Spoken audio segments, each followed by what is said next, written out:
Every year, about 700,000 people die of heart disease, and about 700,000 people have a heart attack and have open heart surgery every year.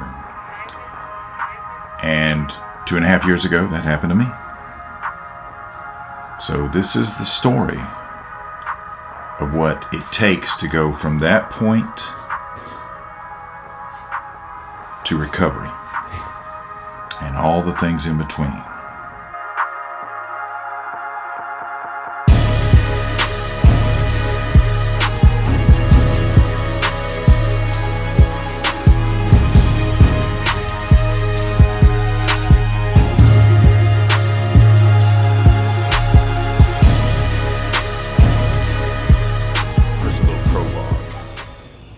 The entire time I was out of the military, I was doing something that was active until I got into radio, and then I became the exact opposite of active. So it took me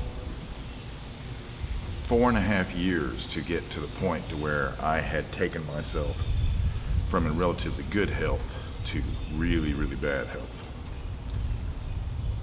I started smoking late in life. I think I was about 43 years old. I'd had a very light heart attack at about the same age. I was told I had something called a lower branch bundle blockage, and I was told I would have another one because they didn't do anything corrective about it. But I didn't help my cause out any, not exercising and ballooning up to about 320 pounds, I think it was, and getting around. I was smoking so much I was going through 2 lighters a day. I mean, that's an exaggeration, but that's how much I was smoking. So we come to January the 12th. Now, January the 5th, interesting aside, January the 5th, I was at my physician's office, and I think I was in defib then, and it did not get caught. They took blood, they drew blood and everything, and it never got caught. So let's not go back to that doctor, shall we? But January 12th, 2015, I got up that morning. I did my show like I usually do, and this is what somebody looks like when they're doing a radio show and they're in defib.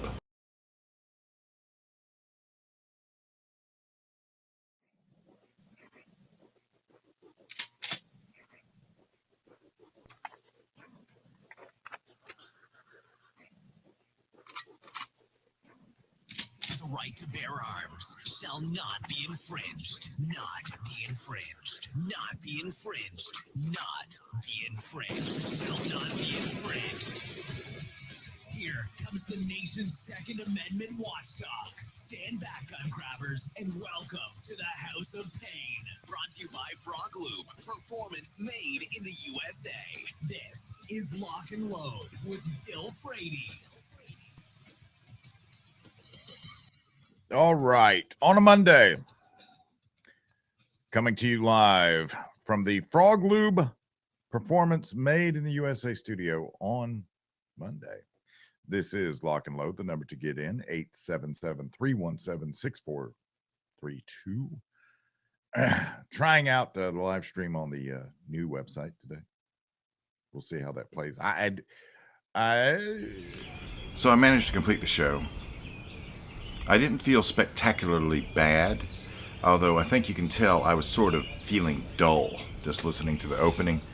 Normally the beginning of the show would be when I was at my strongest, and I sort of sound dead, as far as just toneless. And from there, I'd been in defib for quite some time. I just stayed in defib until dinner, which was around 7-ish, as I recall. Around 7-ish, after I had my last cigarette, the last cigarette I'd ever have, then the heart attack was with me. The Widowmaker was in position, and it was time to go. My last 2 years in the military, I was stationed at Fort Campbell, Kentucky, and I took something called the Combat Lifesavers class, which was the one that ended up saving my life, because I had already had one heart attack early on. I knew what that one was before it even happened, and with this second one, I knew exactly what it was. The problem is that I knew, based upon the way I was feeling, and everything was beginning to drag. My vision was beginning to drag. My speech was beginning to slur. And that's because I was about to shut down, so to speak. So I didn't think we had a whole lot of time. So instead of calling an ambulance and hoping they would get there on time and then we would go, we just went. When we got there, I was in such a panicked mode by the time we got there that I didn't wait for my wife to park the car. I was out of the car running across the parking lot as fast as I could. I never knew you could run when you were in the middle of a heart attack.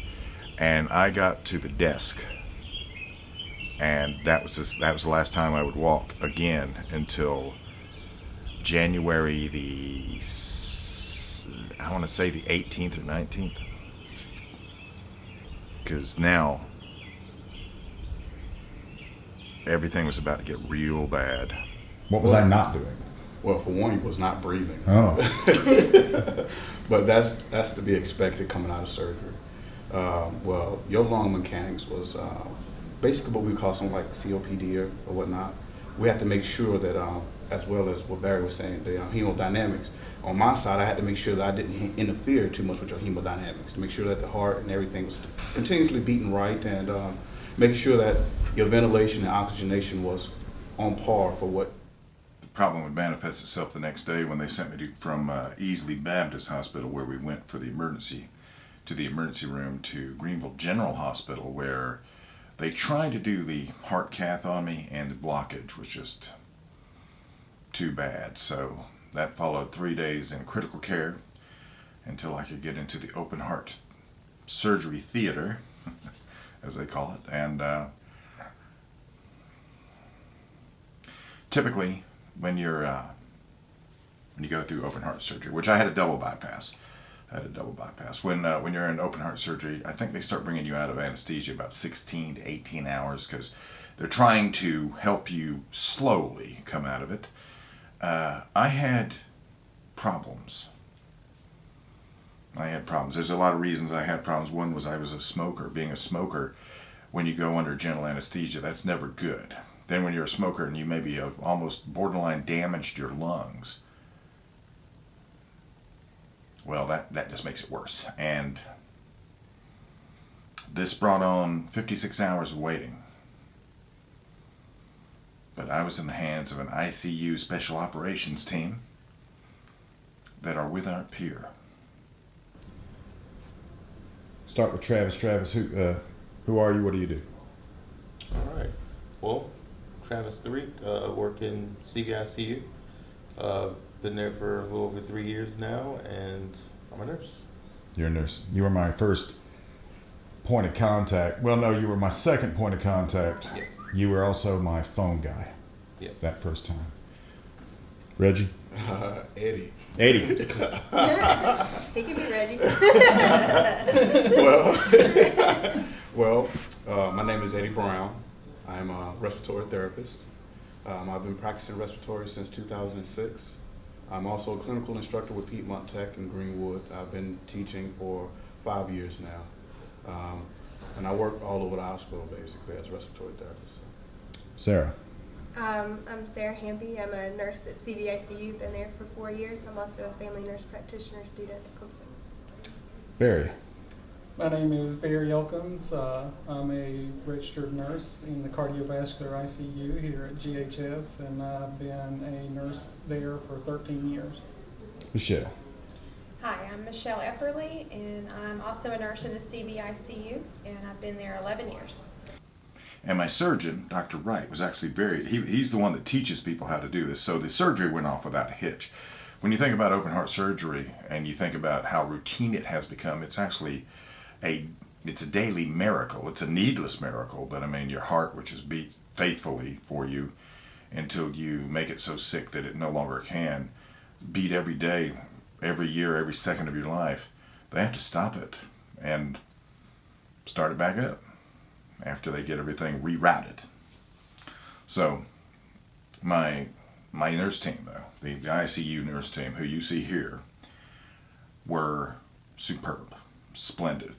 The ones that you see here, Travis and Eddie and Sarah, Barry and Michelle, That's not all of them. Those are just the ones that could get free that day. They were the ones that brought me slowly back. And then at a certain point, after I finally woke up, everything was great. They sent me to cardio telemetry for 2 days and started pulling everything out. That's an adventure. They don't give you any pain medication when they're pulling everything out because they're trying to get you off of pain medication. 2 or 3 days in cardio telemetry. And then I finally got to come home. One thing that I noticed on the ride home that was a concept changer for me was that the world didn't stop spinning while I almost did, while I was almost done. It just kept on going. And I don't know if I was disappointed by that or if I was okay with that. But in that moment, I got the germ of some inspiration that would begin to manifest itself later down the road. First thing I had to do was get past the recovery period. I then went into Heart Life Rehab 30 days after I got out of the hospital, where I recovered as well as can be expected. And then came the fight back to, I just didn't want to get back to where I was. I want to get back to where I was when I was in my 30s before I started tearing my health up. That was then, is today. It was a challenge and it's still a really big fight.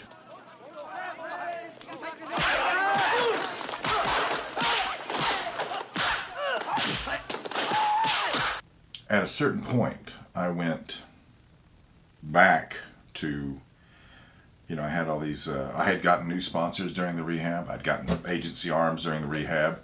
I had some new guns of theirs to shoot. I needed to go back out and shoot. And that's when I discovered I had lost some connection between here and here.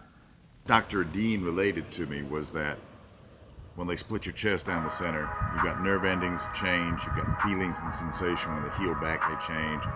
Shoulders, those connections to everything changes. Biceps change, everything changes. Plus then there's the drugs that you take. I take one drug that regulates my breathing and my heart rate. And all of that plays into it. And I had to get past that. That is the story for part 2.